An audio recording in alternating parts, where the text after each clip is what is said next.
Imagine waking up in a country where your every move, your every word, and even your thoughts belong to the government. Where the television plays one channel, the internet doesn't exist. And the only photos you are allowed to hang on your wall are those of your country's leaders. This isn't fiction. This isn't some dystopian movie. This is real life for over 25 million people living inside North Korea, a nation so isolated that even its name feels like a whisper from another world. But behind the smiling parades, the military marches, and the carefully staged photos of its supreme leader lies a dark secret. A dictatorship built not on strength, but on fear, brainwashing, and absolute control. This is the hidden story of North Korea, the world's most secretive regime and the terrifying reality that its citizens live every single day. When you see North Korea on the news, it looks strange. Perfect rows of people clapping in unison, children singing songs about their dear leader, and spotless streets in the capital city, Pyongyang. But look closer, and you'll realize that everything you see is staged. Pyongyang isn't a normal city. It's a set. A showpiece designed to convince outsiders that North Korea is thriving. Only the country's most loyal citizens, handpicked by the government, are even allowed to live there. They're chosen for their loyalty, appearance, and family background. If your ancestors were once loyal soldiers or workers, you might earn a home in Pyongyang. If they weren't, you'll never see the capital in your lifetime. It's called Songbun, a social classification system that divides every North Korean into ranks. At the top are the core class, the families trusted by the regime. At the bottom, the hostile class, descendants of those who questioned the government decades ago. And this system decides everything: what job you get, where you live, whether you're allowed to go to school, and even if you're allowed to eat more than others. To understand the dictatorship, you have to understand the family behind it.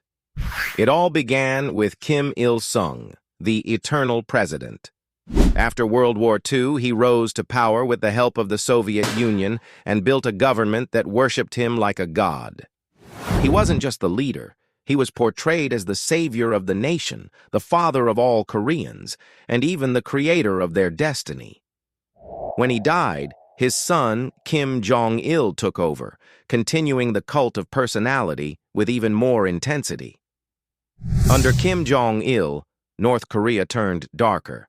He introduced propaganda so deep that even children believed he could control the weather with his mind. And when he died in 2011, his son Kim Jong-un, barely in his late 20s, became the new supreme leader. Many expected chaos, but instead Kim Jong-un consolidated power faster than anyone imagined. He executed rivals, silenced dissent, and modernized the regime's image, all while keeping the people trapped in fear. In North Korea, fear isn't just a tool, it's a system. Imagine being punished not just for your actions, but for your thoughts.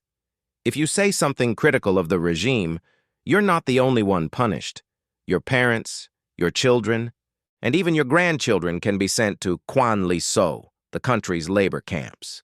These camps are where thousands of innocent people disappear. They dig mines, carry stones, and live on a few grains of rice each day. Some die within months. Others survive for years. But their souls never come back. Satellite images have captured these camps. Defectors have described them as worse than death. And yet, inside North Korea, no one dares to speak of them. Because even whispering the word camp can mean you'll be sent to one. In most countries, information is power. In North Korea, information is the enemy.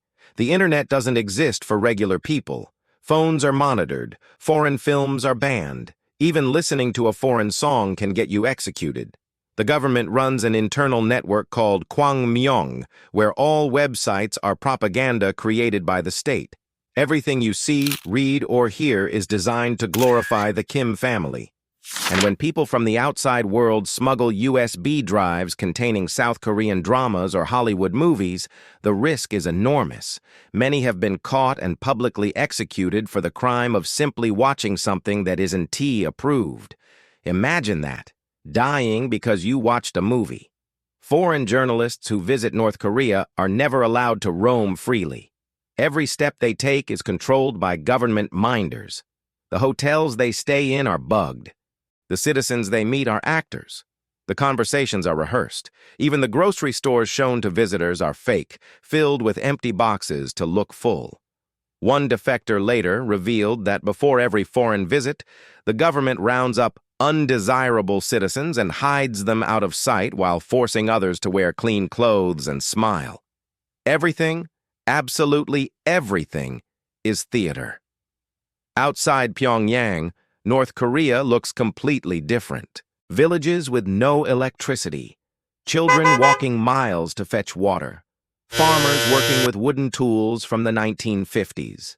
During the 1990s, a massive famine killed up to 3 million people. While citizens starved, the regime continued spending billions on nuclear weapons and military parades.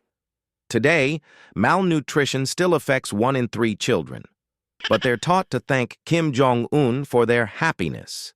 Every school day begins with praise to the leader. Every textbook describes the Kim family as heroes chosen by heaven, and every citizen is forced to wear a pin with Kim's image. Failure to do so can lead to punishment. Despite the risk, thousands have tried to escape.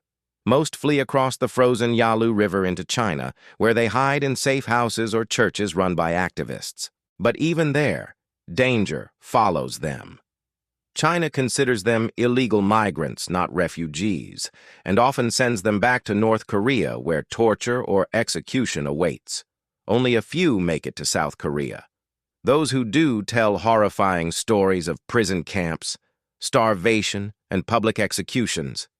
And yet, they also speak of small acts of resistance. Women trading in illegal markets to feed their families, people secretly listening to South Korean radio, and children dreaming of freedom they've never seen. So why can't the world stop this dictatorship? Because North Korea isn't alone. It survives through deals with countries like China and Russia, smuggling weapons and running cyber-hacking operations. Its nuclear program gives it power, a threat strong enough to keep the world cautious. Every time sanctions tighten, the regime blames the outside world for the people's suffering, and the citizens, having no access to truth, believe it. This endless cycle of isolation and fear keeps Kim Jong-un's regime alive. For most of us, freedom is invisible. We open our phones, criticize our leaders, and live without fear of disappearing. But in North Korea, freedom is a fantasy that can cost your life. Every day, millions wake up under portraits of men they didn't choose, in homes they don't own, living lives that aren't truly theirs. Yet, hope still flickers, in whispers, in smuggled radios, in the hearts of those who dream of escape. Because no matter how strong the walls of dictatorship are, they can't stop human hope. And one day, those whispers may grow into voices loud enough to shake even the most silent nation on earth.